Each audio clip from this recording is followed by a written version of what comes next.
Kita akan ke Jayapura mengenai penembakan terhadap 3 wartawan di Kabupaten Puncak Jaya pada Selasa malam oleh aparat TNI. Penembakan ini dipersoalkan oleh pihak keluarga. Status ketiganya dipastikan pihak keluarga dan pemerintah Distrik Mulia adalah warga kampung Karubate Puncak Jaya dan bukan kelompok bersenjata.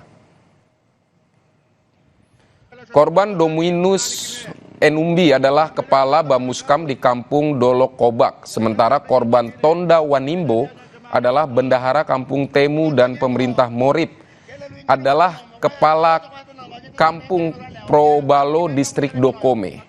Untuk itu keluarga korban meminta Kodam 17 Cendrawasih meminta maaf dan memulihkan nama baik ketiga korban masyarakat Puncak Jaya.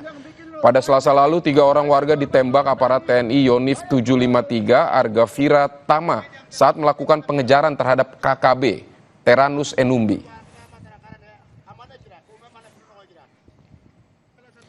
Ada rekan kami Vindi Rakmeni di Jayapura yang melaporkan perkembangan terkini pasca rusuh akibat penembakan 3 warga kampung yang diklaim TNI sebagai anggota kelompok bersenjata. Selamat siang Vindi. Posisi ketiga aparat tersebut sudah dikonfirmasi aparat pemerintah Papua. Dan ya, selamat siang Vindi dan juga saudara. Terkait dengan 3 orang warga yang ditembak oleh personil TNI pada Selasa malam, memang keluarga telah memberikan atau mengkonfirmasi bahwa ketiga orang yang ditembak oleh personil TNI ini bukan bagian dari kelompok kriminal bersenjata. Keluarga dan pemerintah Distrik Mulia memastikan bahwa 3 orang yang ditembak ini adalah benar-benar warga sipil atau warga di Distrik Mulia dan tidak pernah berafiliasi, sehingga memang mereka meminta atau menuntut kepada pihak TNI, dalam hal ini Yonif 753, untuk memberikan klarifikasi sekaligus memberikan atau menyampaikan permohonan maaf kepada keluarga. Dan berikut adalah keterangan keluarga terkait dengan 3 orang yang ditembak oleh aparat TNI. Kemarin kita meminta bukti itu, namun bukti yang apa yang kita inginkan mereka tidak berani menunjukkan bukti itu. Apa yang kita minta, dia tidak mau bertanggung jawab, padahal dia telah membunuh warga sipil. Dominus Enumbi itu tamat tahun 2013 dari Universitas Ummul Mandiri Jayapura. Dia juga kepala Bamuskan kampung Dolokobak. Saudara Wanimbo, dia bendara kampung Temu. Dia setiap hari ikut pencairan di BPD. Dan terakhir, ini lebih parah lagi, ini dia kepala kampung. Dan tadi kita sudah dengar, bapaknya adalah penjual pepera. Kami sangat kecewa. Makanya aksi itu spontan dan aksi yang kemarin tidak direncanakan. Itu di luar dari nalar kami. Jadi pembunuhan terhadap 3 orang, yaitu salah satunya kepala kampung, yang kedua bendahara kampung, yang ketiga Bamuskam. Saat ini pihak keamanan yang dikomandangi oleh 753 kami tidak ketahui. Kami sangat kecewa karena sudah menjadi korban 3 orang. Itu masalah kami. Apabila ada temukan DPO atau KKB, kalau bisa koordinasi dengan kami. Karena kami masyarakat kecil maupun pemerintah, kami tidak ingin juga terjadi kekerasan seperti ini ulang lagi.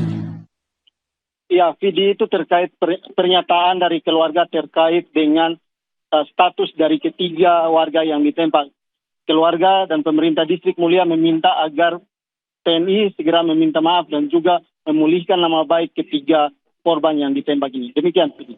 Fendi, keluarga dan pemerintah tadi sudah mengkonfirmasi mengenai status ketiganya dan meminta TNI meminta maaf. Sudah adakah tanggapan dari TNI?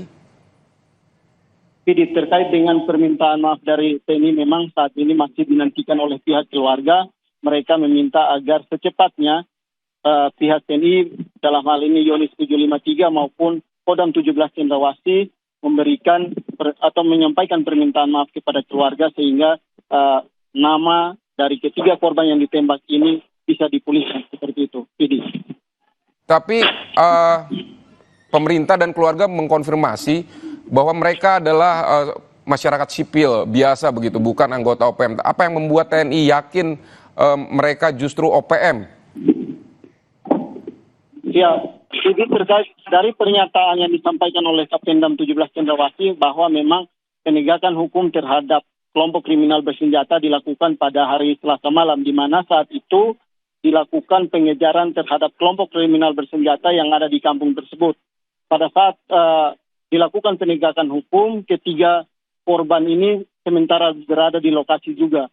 Sehingga memang inilah yang menjadi dasar dari aparat untuk melakukan penegakan hukum. Sehingga memang dikonfirmasi dari Kodam 17 Cendrawasih bahwa ketiga orang yang ditembak ini adalah bagian dari kelompok kriminal bersenjata. Seperti itu. Baik, kalau situasi saat ini di Puncak Jaya atau di lokasi peristiwa pembakaran kendaraan TNI tersebut, ini bagaimana? Seperti apa, Vindi? Ya, video untuk situasi hingga siang ini memang pada saat kejadian terjadi pada Selasa malam berujung dengan pengerusakan yang dilakukan oleh keluarga korban terhadap beberapa mobil di lokasi. Memang situasi sempat memanas pada hari Rabu, kemudian juga akibat dari kejadian tersebut atau kerusuhan tersebut, warga atau ratusan warga di Distrik Mulia ini mengungsi ke Mapolres Puncak Jaya dan Kodim 1714 Puncak Jaya. Dan informasi terbaru atau yang kami dapatkan bahwa tadi pagi ratusan masyarakat ini sudah kembali ke rumah masing-masing setelah mereka mendapatkan jaminan keamanan dari pemerintah daerah Kabupaten Puncak Jaya dan juga aparat TNI Polri yang bertugas di sana. Pemerintah menjamin bahwa tidak akan ada lagi serangan susulan atau serangan balasan dari pihak keluarga kepada warga yang ada di Kabupaten Puncak Jaya. Baik, Fendi Rakmeni, terima kasih. Fendi Rakmeni, terima kasih untuk laporan Anda dari Jayapura, Papua. Saudara, Presiden Joko Widodo melantik 3 wakil menteri di Istana Negara. Keponakan Presiden terpilih Prabowo Subianto Thomas Jiwandono sebagai Wakil Menteri Keuangan II. Pelantikan ini dinilai jadi kompromi kekuatan antara Jokowi dan